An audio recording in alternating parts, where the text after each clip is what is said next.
Então, aqui dando continuidade na segunda etapa da leitura do estudo de caso, onde nós estamos fazendo a leitura, entendendo as informações, compreendendo cada informação e também fazendo o registro delas. Nós temos que nessa segunda etapa, do planejamento de trabalhar nessa área, de treinamentos, com informação de cursos para gestão, nós temos o seguinte: consiste em alavancar o negócio e por esse motivo possui o codinome de consultoria já. Então, já deixei printada a informação. E aqui acima, olha só, a segunda etapa aqui construída. As primeiras informações que nós já extraímos já estão ali, tá? Então aqui a gente vai ver que a gente vai tendo as informações de maneira ordenada. Nesse planejamento, ele estima-se 3 anos e com subsídios, de parceiros estratégicos para atingir o crescimento máximo. Isso é fundamental. No início, então, ele contou com um mentor, alguns parceiros como designer, para começar o negócio, começou com transporte público. E aqui ele está falando que vai contar também com alguns parceiros. Vamos ver o que ele está dizendo. Isso é importante para poder alavancar o negócio, ter indicações, prospectar outros negócios, de repente em alguns nichos específicos, ou mesmo ter um valor agregado diferenciado, uma vez que a indicação ela tem um poder altíssimo. Oliveira, ele estima trabalhar 120 horas, das quais 90 serão produtivos e o restante serão estratégica, parceria, produção de conteúdo, capacitação e network. Então olha que interessante, Aqui eu percebo, olha só, vamos só descer um pouquinho as informações. Aqui eu percebo que ele reduziu a sua capacidade, de horas de trabalho. E tá tudo bem, como é empresa de serviço, você pode escolher realmente, você tem esse poder de decisão, desde que seja de maneira estratégica. Então, no segundo cenário, ele colocou que vai trabalhar 120 horas, dessas 120 horas, 90 vão ser produtivas. Logo, o restante vai ser estratégico, que no caso é 30 horas. Inclusive, nós podemos fazer aqui uma análise horizontal para comparar a questão. Olha só, nós percebemos uma queda de 25%, que aparentemente pode soar muito estranho, Bom, então você começa, você tem um envolvimento alto no negócio, trabalhando 160 horas no total, parte produtivo, parte estratégico. Depois de 2 anos, você reduz isso. Muitas pessoas acabam querendo tempo de qualidade, e a flexibilidade da prestação de serviço, independente da área, seja de treinamento, seja de consultoria, independente do que você vai fazer na prestação de serviço, que tem inúmeras possibilidades. Muitas pessoas almejam essa questão dessa flexibilidade, dessa independência. Então aqui seria esse cenário, uma projeção nosso estudo de caso. Aparentemente pode soar que ele vai ter uma perda, haja visto que ele vai trabalhar menos, mas vamos investigar as informações que de fato é isso, tá? Então aqui ele menciona que agora ele não vai ser microempreendedor individual, ele já vai ter, conforme o exercício já deu, vai estar atuando no Simples Nacional e vai ter uma alíquota de prestação de serviço de consultoria de 15,5%. Então vamos anotar, ao invés do meio simples, de 15,5%. Isso pode alterar de acordo com a legislação, tá? Então no momento que eu gravo esse vídeo, esse é o percentual atual. Obviamente, no momento que vocês provavelmente devem estar vendo, pode ser que tenha alguma alteração. Então sempre é importante analisar, tá, qual é a alíquota de prestação de serviço, e até porque para cada tipo de serviço você pode ter alíquotas diferentes. Aqui no caso nós estamos falando do Simples Nacional, Então tomem cuidado com relação a esse ponto. Sempre tenham em mente que é sempre interessante ter um contador, ou um parceiro contador para auxiliar nessa jornada. Mesmo que você seja formado em contabilidade, talvez não atue, sempre troque ideia com um profissional que está ali no dia a dia, ok? Seguindo aqui, ele continua com o serviço de assinatura de nuvem de R$ 48,60, continua com a assinatura de sistemas internos, R$ 299, e também com o plano de celular, 119. Então, essas informações aqui repetem. Tem o plano de celular, inclusive eu vou até copiar e colar. Então, nuvem, sistemas, celular, internet, permanece, tá? Então, transcrevi as informações copiando. Depois ele menciona ali que o marketing e a publicidade agora não vai ser um valor fixo, vai ser um percentual do faturamento. Olha que interessante. Então, marketing e publicidade, que eu tinha um designer, agora vai ser 2,5%. Então, de tudo que eu ganho, 2,5% eu vou reservar para marketing, para comunicação, e dessas maneiras que eu vou expor a minha marca, os meus serviços para o meu cliente. Isso é interessante, uma estratégia interessante, sair do monetário para o percentual, tá? O marketing e publicidade, 2,5%. Ele agora saiu do transporte público, foi para o privado, estimativa, tá? Que cada ida e cada volta vai depender do traslado, do onde ele vai, obviamente, tá? Mas aqui é apenas para facilitar o nosso estudo de caso. Ele estimou R$ 50 essa ida e volta por cliente. Ele continua mantendo o mesmo tempo de atendimento, de 2 horas.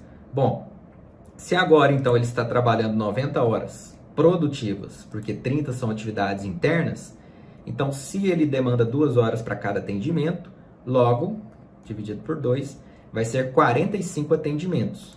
Se cada atendimento, né, tem uma estimativa de R$50 e de volta, vamos ver 50, então já vejo com o transporte, né, eu tenho um valor de 2.250, tem inclusive um saldo. Claro que no primeiro momento ele está no transporte público, no segundo momento privado. Obviamente aqui, conforme eu ressaltei, né, alguns clientes vão ser próximos, outros clientes vão ser longe. Se tiver despesas de viagem, né, provavelmente essa viagem pode ser repassada também para o cliente. Haja vista que, dependendo da viagem, isso pode consumir inclusive todo esse orçamento aqui na estimativa, beleza? Lembrando que nós estamos trabalhando com um estudo de caso, no formato hipotético, para tentar tangibilizar o máximo possível, mas aqui também a gente não consegue colocar todas as suposições de todas as possibilidades. Mas caso você tenha dúvida, coloca aqui nos comentários desse vídeo, nossa equipe está à disposição em auxiliar você. Posteriormente, ele coloca aqui as parcerias, né, equipe de suporte, vão ser 10% do faturamento. Então vamos colocar lá parcerias, 10%. Quem que seriam esses parceiros? Os mentores, a pessoa que está ali auxiliando, né, na edição de vídeo. Então ele reservou 10% para essas pessoas que estão envolvidas, né, diretamente nesse processo, de maneira estratégica. Também é interessante, né? Você manter um percentual do seu faturamento para essas pessoas. O seu negócio crescer, eles vão crescer em conjunto. Isso dá a ideia, né, de crescimento mútuo, está todo mundo envolvido, tem a mesma responsabilidade, muito interessante. Posteriormente, ele coloca a remuneração alvo, né, de 7.500 e uma participação dos resultados de 5%. Então aqui a remuneração de 7.500 e também um ganho de 5%. Aqui eu só quebrei em colunas, deixa eu só confirmar o valor. Isso. Aqui eu só quebrei em colunas, tá? Coloquei 2 consultor, porque um é monetário, outro é em percentual, para a gente saber os ganhos.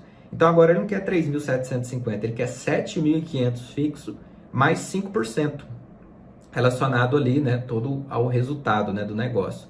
Então já sei que agora, né, aumentou, né, passou-se aqueles dois anos, agora eu sei que ele quer um valor a mais. Isso é natural, né? A empresa vai evoluindo e a gente percebe um aumento ali, a princípio, né, no valor da remuneração do consultor. Como a empresa é dele, né, ele está criando negócio, já tem um planejamento, uma estratégia, isso é natural que isso aconteça, tá? Então, 5% ali relacionado, né, à participação do negócio. E posteriormente ele menciona que os cursos de capacitação são 5% do faturamento, né? Então, aqui que a gente vai fazer? Vamos pegar aqui capacitação que era de R$300, ele vai reservar 5% do faturamento para que ele possa continuar, né, atualizado, né? Então, 5% do faturamento, ao invés de ser R$300, né, agora ele tem como essa questão de capacitação. Então, finalizamos ali essa parte da segunda etapa, tá? Vamos pegar ali o restante das informações para a gente finalizar esse levantamento. Posteriormente, ele dá algumas ressalvas importantes, ó. Vamos printar aqui, colocar para vocês, para a gente fazer essa leitura em conjunto, ó. Quais são essas ressalvas importantes que ele coloca? A margem líquida estabelecida por Oliveira é de 15%. Então, vamos descer aqui, vou colocar a margem líquida de 15%. Então, nós temos ali a coluna margem, 15% nas duas situações. Então, 15%. Colocamos e preenchemos aqui. Percentual de crescimento de gastos. Não foi previsto nenhum reajuste dos gastos apresentados ao longo do planejamento. Felipe pretende apenas entender como será a precificação dos seus serviços em cada uma das etapas do seu planejamento. No entanto, o mesmo será revisto no período devido e reajustado e recalculada a precificação. Então, aqui é uma ressalva importante, porque a gente sabe que, por exemplo, naquele serviço de nuvem, depois de 2 anos, provavelmente talvez não esteja o mesmo valor. Então, ele sabe disso, ele colocou essa ressalva, ele quer apenas estimar hoje qual seria esse valor de hora, mas ele sabe que naquele momento ele vai fazer esse reajuste. Foi uma premissa que ele colocou, uma premissa importante, né, que nós sabemos que as coisas têm alteração ao longo do tempo. Depois, uma ressalva sobre o contador. Ele destaca que o Felipe ele é formado em contabilidade, que recentemente, inclusive, conquistou o CRC, né? Para ele poder trabalhar profissionalmente como contador, olha que interessante. Apesar disso, né, ele reservou R$500 por mês para realizar as atividades mensais na primeira etapa e o dobro na segunda. O que significa que aqui nós temos um gasto como contador de monetário de R$500. E na segunda etapa, como ele falou o dobro, eu vou multiplicar por 2, que é de 1.000. Como ele é o contador, ele mesmo vai fazer essas atividades, né, que estão relacionadas a essas obrigações acessórias. Então, Então ele é contador, consultor, e ele mesmo, por ter o CRC, ele vai ser o responsável por fazer as atividades inicialmente como microempreendedor individual e seguindo a tabela ali no regime tributário do Simples Nacional, ok? Não foi isso que ele mencionou como custo de oportunidade. Ressaltando aqui que é apenas um valor, né, ilustrativo, nós não estamos seguindo, né, a tabela do Conselho, né, de Contabilidade, que seria um valor muito maior do que isso. Como a empresa é dele e ele é contador, então ele está cobrando um valor simbólico, né, para poder ele mesmo fazer essas atividades. Mas, caso ele queira, ele poderia sim seguir, né, a tabela do CRC ou mesmo terceirizar esse serviço. Nós temos essa possibilidade. Outros gastos. Existem outros tipos de gastos, como energia, aluguel, impostos, né, IPTU. O Felipe ele pretende realizar o trabalho em company, então que ele realmente deixa claro, né, que o trabalho é feito no cliente, em company, ele vai até o cliente. Então ele não vai ter essa estrutura, né? Ou seja, lá utilizando a estrutura do cliente. Em alguns casos ele utilizará o próprio escritório, a sua casa, né, que é um home office, para fazer o atendimento ou fazer aquelas atividades estratégicas. Nesse sentido, ele estima um rateio de R$100 no mês, porque como ele tem gastos da casa, então ele falou, ó, vou pegar R$100 como outros, no primeiro momento e no segundo momento, para ter um rateio, né, uma participação ali da energia, da internet, que eu estou gastando também, né, relacionado à área, porque ele tem a internet dele, pode ser que ele tenha a internet da casa, às vezes a internet dele caiu, é diferente do provedor da casa, enfim, R$100 para custear, né, esses gastos comuns aí, o que é natural, dependendo do tipo de prestação do serviço. Banco digital. Não existem previsões de encargos financeiros, considerando que o Felipe é jovem, conhece os benefícios de utilizar uma conta pessoa jurídica de um banco digital de sua preferência. E que, de maneira geral, nós não temos encargos. Mas caso você prefira, né, tenha a preferência de utilizar bancos convencionais, não tem problema, mas é interessante entender que existem algumas taxas, e essas taxas você deve embutir ali na sua precificação, mesmo que o valor seja simbólico. Essa diferença vai fazer um impacto ao longo do tempo na sua precificação, pode acreditar. Principalmente quando a gente tem taxas, né, relacionadas à variação, né, taxas de venda. Então sempre observe esses números. Quanto mais precisão você vai ter, mais você vai ter uma gestão profissional. E posteriormente ele comenta sobre a utilização de operadoras de crédito. Ele coloca que em alguns casos, né, espera-se que o valor do projeto de consultoria seja parcelado, né, pelo cliente utilizando as operadoras, né, de crédito do mercado. Nesse sentido, ele estima-se 5%, né, desse valor como essa operação de crédito, né? E ele acredita que é um cenário ideal alocar esse percentual para a precificação do serviço. Ou seja, eu vou ter uma taxa de venda, né, crédito na venda, de 5%. Então já vou considerar isso na minha precificação, mesmo que às vezes o pessoal não usa a operação de crédito. Eu vou ser conservador e colocar isso para todos, tá? Então pegamos mais essa etapa aqui de informações. E por fim, vamos pegar o restante das informações para a gente fazer a leitura e finalizar essa segunda etapa. Então tá aqui.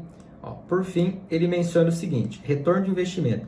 Inicialmente foram apresentados alguns instrumentos de trabalho para iniciar a atividade de consultoria. Oliveira acredita que por ser um investimento de baixo valor não será contabilizada a sua depreciação, que de fato era R$5.000, né? Isso não vai ter tanto impacto. Além disso, na margem estabelecida de Oliveira, ele pretende utilizar para recuperar esse investimento e renovar e mobilizar sempre que necessário. Ou seja, ele estimou a margem de 15%, ali ele já imagina que daquele percentual ele vai reinvestir no negócio. Isso é um ponto interessante. E imaginando que existe também a depreciação, ele só não está considerando ela na precificação, tudo bem?